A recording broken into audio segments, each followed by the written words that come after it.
এই নবদ্বীপ যাইবার টিকিট কেন? নবদ্বীপ যাইবার তো ওইটা। হ্যালো ফ্রেন্ডস, কেমন আছেন? আশা করছি প্রত্যেকেই ভালো আছেন। অনেক দিন পরে আবার একটা ভিডিও নিয়ে চলে আসলাম। তো আমরা এখন আবার মায়াপুরে কেন আসছি সেটা নিশ্চয়ই আপনাদেরকে বলবো।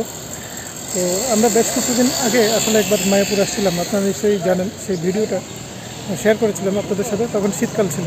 আর এখন গরম এখনও পড়েনি, তবে একটা মেঘলা আবহাওয়া। তো বৃষ্টি যে কোনো সময় নামতে পারে, ইনফ্যাক্ট বৃষ্টি হচ্ছে হালকা হালকা। তো যাই হোক, এরকম একটা পরিস্থিতি। আর এদিকে মিমুসোনার মমিতা ফুচকা খাচ্ছে, তো আপনাদেরকে দেখাচ্ছি। তো এই যে মিমুসোনাকে দেখতে পাচ্ছেন, দুষ্টুমি করছে। মমিতা এখানে ফুচকার স্টলে দাঁড়িয়ে পড়েছে, মিমুসোনা খাচ্ছে ফুচকা, তবে সে খাওয়ার থেকে দুষ্টুমি বেশি করছে। আর আমার ঠিক এইখানে দেখতে পাচ্ছেন এই যে মায়াপুর মূল মন্দির। তো মন্দির যেটা আসলে উদ্বোধন হওয়ার কথা, সেটা আমি শুনেছি যে উদ্বোধন হয়েছে, তবে আমি এখনও যেহেতু যাইনি মন্দিরের ভেতরে, তাই আমি বলতে পারছি না এটা কতটা আসলে সত্য কথাটা।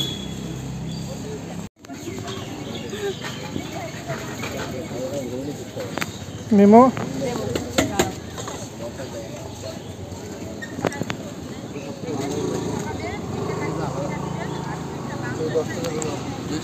তো আজকে মার্চ মাসের 21 তারিখ, তবে এর আগে আমরা পুরী গিয়েছিলাম। পুরী জগন্নাথ ধাম আপনারা সবাই জানেন। তো সেখানে আমরা গিয়েছিলাম, তবে সেখানকার যে ভিডিও সেটা কিন্তু সেভাবে করা হয়নি, যার কারণে আর ভিডিও আপলোড করা হয়নি। তো আমি চেষ্টা করব, তারপর টুকরো টুকরো কিছু ভিডিও আছে আমার কাছে। তো সেগুলো আমি এবং মমিতা দুজনের মোবাইলে আর কি সেগুলো আমরা রেকর্ড করেছিলাম, ধারণ করেছিলাম। তো সেই ভিডিওগুলো আমি টুকরো টুকরো আকারে একটা ভিডিও বানিয়ে সেটা কম্বাইন করে ভিডিওগুলো তো আমি একটা ভিডিও আপলোড করব। তো আসলে পুরী যাওয়ার যে ভিডিওগুলো সেগুলো বিভিন্ন কারণে করা হয়নি। তো যাই হোক, মমিতার এখন ফুচকা খাওয়া শেষ, এখন আমাকে টাকা দিতে হবে, পেমেন্ট করতে হবে। তো ফুচকা খাওয়ার পরে মিমোশনা সেই বাটিটা ফেলতেই চাচ্ছিল না।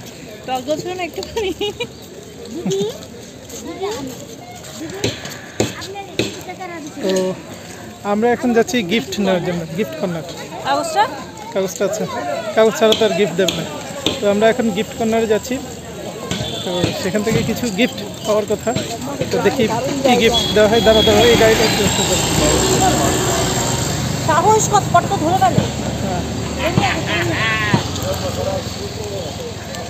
তো প্রচুর বিদেশি ভক্তের আনাগোনা এখানে।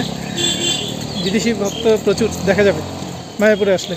তো আমরা যখন পুরী গিয়েছিলাম সেখানেও যথেষ্ট বিদেশি ভক্ত ছিল। তো যে মন্দির সামনে, তো মন্দিরের ভিউজটা বেশ সুন্দর। কোনটা এই গিফট কর্নার, কোনটা দেখো না, দেখি ওইখানে যাই। এই নাকি এইটা কি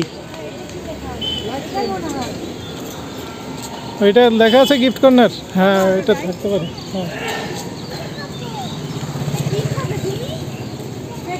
হ্যাঁ খাবো, দাঁড়াও।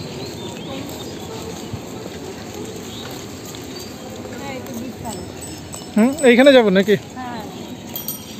আচ্ছা,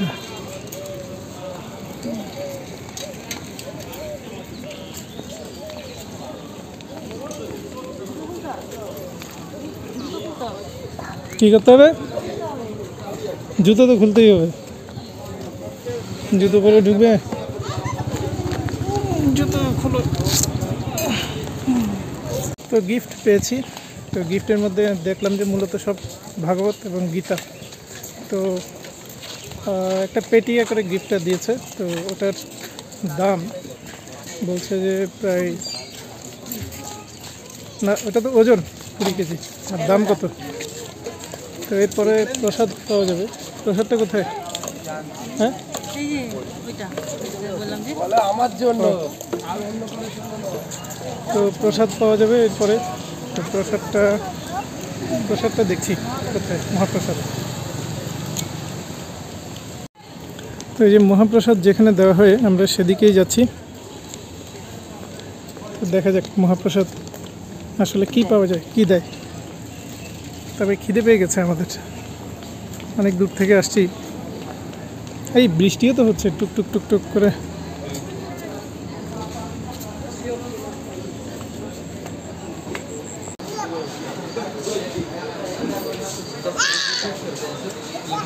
তো এই হলো আমাদের লাঞ্চ থালি, যদিও এখন প্রায় 4:30 বাজে, তারপরেও লাঞ্চ থালির এই যে বিল, খিদে পেয়ে গেছে যেহেতু।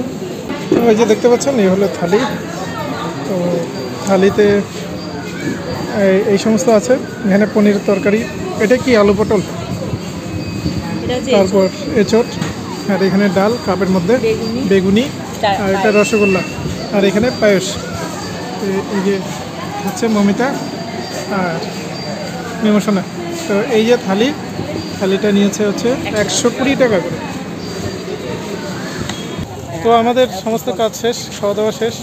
এতক্ষণ দেরি হলো কারণ হচ্ছে আমরা এই গিফটগুলো দেখতে পাচ্ছেন, ওইখানে প্রসাদ আছে। তো এরপরে আছে হচ্ছে গীতা, ভগবত গীতা, অনেকগুলো বই আমরা গিফট পেয়েছি। তো সেই গিফটগুলো নিয়ে যেতে হবে। তো যদিও সেগুলো কীভাবে নিয়ে যাব একটু কষ্ট সাপেক্ষ ব্যাপার, তো তা সত্ত্বেও নিয়ে যেতে হবে। তো তোমার যা লাগবে তুমি নিয়ে নাও। হাই, মিমোশনা ঘ্যান করছিল, মিমোশনা প্রচুর ঘ্যান করছিল কিছুক্ষণ ধরে। আমার এই যে এইখানে গুঁতো লাগিয়েছে, তো মিমোশনা বেশ ঘ্যান করছিল, ঘুম পেয়েছিল। তো হচ্ছে ব্যাপার। তো এখন আমরা ভাবছি যে বুকিংটা করে যাব একেবারে। বুকিং না করে গেলে দেখা যাচ্ছে যে আমরা ঠিকমতো হয়তো রুম পাবো না পরবর্তীতে যখন আসবো। তো এটা একটা ভাবনা চিন্তার মধ্যে আছে, দেখা যাক কী করা যায়। যদি সেরকম হয়তো বুকিংটা হয়তো করে যাব, আর না হলে পরে ফোন করে বুকিং নিলেও হবে, তবে অন্তত 2 মাস আগে সেটা বুকিং করতে হবে। তো যাই হোক, এখন দেখা যাক কী হয়। তো আমরা যে গিফটটা পেয়েছিলাম আসলে ভগবত গীতার একটা সেট। তো সেই সেটটা আমরা নিয়ে যাচ্ছি না এখন, কারণ হচ্ছে ওটার যা ওজন, একটা পেটি। মিমোশনাকে নিয়ে এই সন্ধ্যার সময় ট্রেনে, আমরা তো গাড়ি নিয়ে আসিনি, ট্রেনে আসছি। তো এখান থেকে প্রথমে আমাদের আবার নদী পার হয়ে তারপর যেতে হবে অটো স্ট্যান্ডে গিয়ে অটো ধরে তারপর কৃষ্ণনগর স্টেশন, তারপর সেখান থেকে কালীনারায়ণপুর থেকে তারপর যেতে হবে হবিবপুর। অর্থাৎ বেশ সেখানে হ্যাপা আছে, তো হ্যাপাই বলা যায়। তো যার কারণে আমরা এটা নিয়ে গেলাম না, তো এটা আমরা কুরিয়ার করে দিলাম। তো কুরিয়ার সার্ভিসে আমার থেকে নিল 500 টাকা নিল, যদিও অনেকটাই ওজন সেটা। তো 500 টাকা আমার মনে হয় ঠিকই আছে, যেহেতু অনেকটাই ওজন, প্রায় 20-22 কেজি ওজন হবে সবগুলো ভগবত গীতার সেট। তো বাংলা ভার্সনে নিয়েছি, যেহেতু আমরা বাঙালি, তো বুঝতে এবং পড়তে সুবিধাই হবে। তো সেই হিসাব করে আমরা এটা নিয়েছি। তো এখন আশা করছি এটা 3-4 দিনের মধ্যেই পৌঁছে যাবে। তো মিমোশনা কিন্তু বিরাট দুষ্টুমি করছে। তো এই গিফটটা আমরা প্রত্যেকেই আমাদের আত্মীয় স্বজনের মধ্যে ডিস্ট্রিবিউট করে দেবো, কারণ ভগবদ্গীতা প্রত্যেকেরই পড়া উচিত। তো প্রত্যেকেরই ভগবদ্গীতা সম্পর্কে জ্ঞান থাকা দরকার আমার মনে হয়। অন্তত আমরা যারা হিন্দু ধর্মাবলম্বী আছি, তো প্রত্যেকেরই ভগবদ্গীতা সম্পর্কে সঠিক জ্ঞান থাকা দরকার, বা অবশ্যই পড়াটা দরকার। তো মিমোশনাকেও পড়ার চেষ্টা করব, পড়ানোর। তো মিমোশনা তো আসলে নিজের বই খাতাও ঠিকমতো পড়ে না, তো ভগবদ্গীতা কতটা পড়বে সেটা তখন দেখা যাবে। তো মিমোশনাকে একবার দেখাচ্ছি। তো এই যে মিমোশনা দুষ্টুমি করেই যাচ্ছে। হ্যাঁ, ওইটা তো এরকম যাবে না। তো সবাইকে দেওয়া যেত তখন, মিমোশনার মামার বাড়িতেও দেওয়া যেত, আর এদিকে আমাদের যারা আত্মীয় স্বজন আছেন, আমার মাসির বাড়ি, আমার বোনের বাড়ি, তো তাদেরকেও দেওয়া যেত। তো মিমোশনার মা বসে আছে। তো আমরা এখন এবার কিছু দূর একটু ঘুরবো। আর আমার ঘড়িটা আমি খুলে রেখেছিলাম, ঘড়িটা, কারণ হচ্ছে বৃষ্টি হচ্ছিল আসার সময়, তো যার কারণে ঘড়িটা খুলে ব্যাগে রেখেছিলাম। তো যাই হোক, এখন আমরা একটু ঘোরাফেরা করব। আর বড় মন্দিরটা ওপেন হয়েছে, তবে এটা 2 বেলা দেখতে দেয় দর্শনার্থীদের, শুধুমাত্র দুপুর 12টা এবং বিকেল 4টার সময়, এই দুই টাইমে আর কি মন্দিরটা খোলা হয়, ভিতরে দর্শনার্থীদের যেতে দেওয়া হয়। তবে আমরা তো অনেক দেরি করে আসছি, যার কারণে আমাদের আর সেই সুযোগ হলো না। তবে পরবর্তীতে আমরা যখন আসবো তখন নিশ্চয়ই আমরা প্রথম সুযোগেই এই মন্দির দর্শন করে নেব বলে আশা করছি। তো আমরা এখন বেরিয়ে যাচ্ছি, এখন আমরা টোটোতে আছি। এখন অনেকটাই রাত হয়ে গেছে, 6:20, এবং এখন আমরা বেরিয়ে যাচ্ছি।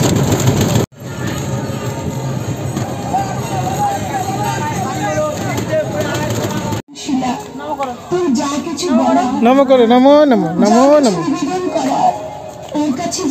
আসো। তো মিমো সোনা হেঁটেই যাচ্ছে সেই তখন থেকে টোটোর থেকে নামার পর থেকে।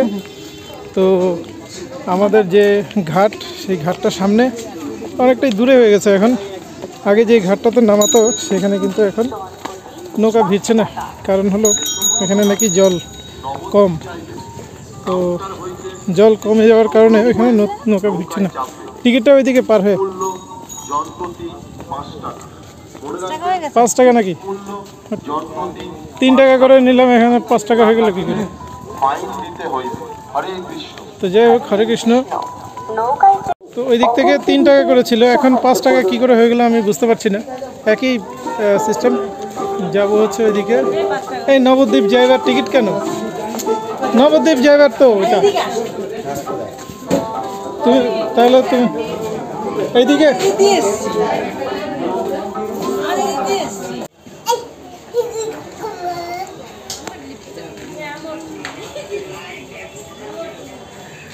তো মিমো সোনা এখন ট্রেনে বসে আছে। মিমো সোনা ট্রেনে বসে বলছে যা। এটা পাঁপড়ওয়ালা আসছিল, তো সেই পাঁপড়ওয়ালাকে মিমো সোনা নিতে চেয়েছিল, কিন্তু পাঁপড়ের দাম হচ্ছে 10 টাকা করে, যার কারণে আমি রাজি হইনি। মিমো সোনা বলছে যে যা। তো আমরা এখন ট্রেনে বসে আছি। এখন 7:45। ট্রেন কয়টায় এখন? এটা 8টায়।